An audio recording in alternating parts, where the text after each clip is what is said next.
Here's where you basically remind your child of the two sets of concerns to be addressed here and invite them to problem solve.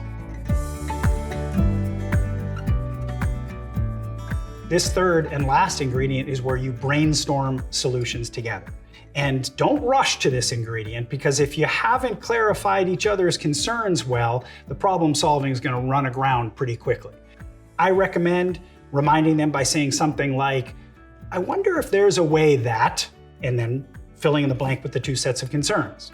Or my personal favorite is a bit more optimistic. I like to say to kids, I bet there's something we can do, or I'm sure there is something we can do, so that, and then repeat the two sets of concerns, which also reminds us parents to keep both sets of concerns on the table. I'm sure there's something we can do so that you're getting some time to chill and socialize with your friends, and you're getting enough sleep so that you can function effectively the next day. And then one of the hardest things for us parents to do, if you've teed it up like this, is to then say, do you have any ideas?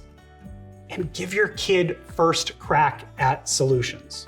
Really hard for us parents to zip it and wait, but it's crucial because they're going to be much more invested in solutions that they are co-authors of. Now, if your child doesn't have any ideas, you can jump in and tentatively suggest them. And whoever's idea it is, you should follow the same litmus test. Does it work for you? Because we know what your concerns are. Does it work for me? Because we know what my concerns are. And is it doable? Like, is it realistic? Can we do it? And if we did it, should we be aware of any other problem it might cause?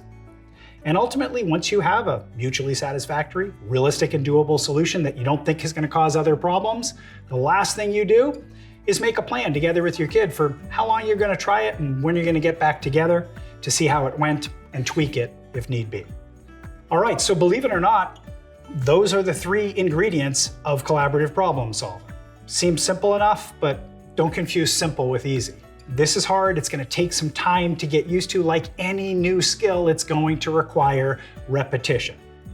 And really important, folks, a problem-solving conversation that doesn't durably solve a problem was not a failure.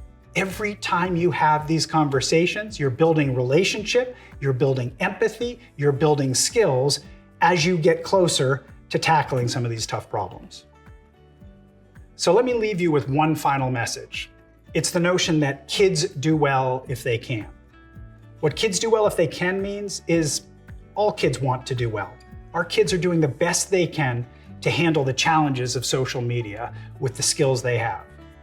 But what kids do well if they can also means is if a kid isn't doing so well handling those challenges, it's up to us parents to figure out what's getting in their way, how can we help them build the skills they need to handle these challenges successfully moving forward.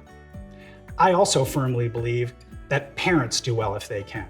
We parents, we're all doing the best we can to handle these challenges with our kids as well as we can. I'm really hopeful that these videos and these resources are going to be helpful to you all navigating these challenging conversations with your kids. For even more resources to help, please visit us at yourbrainonsocialmedia.org.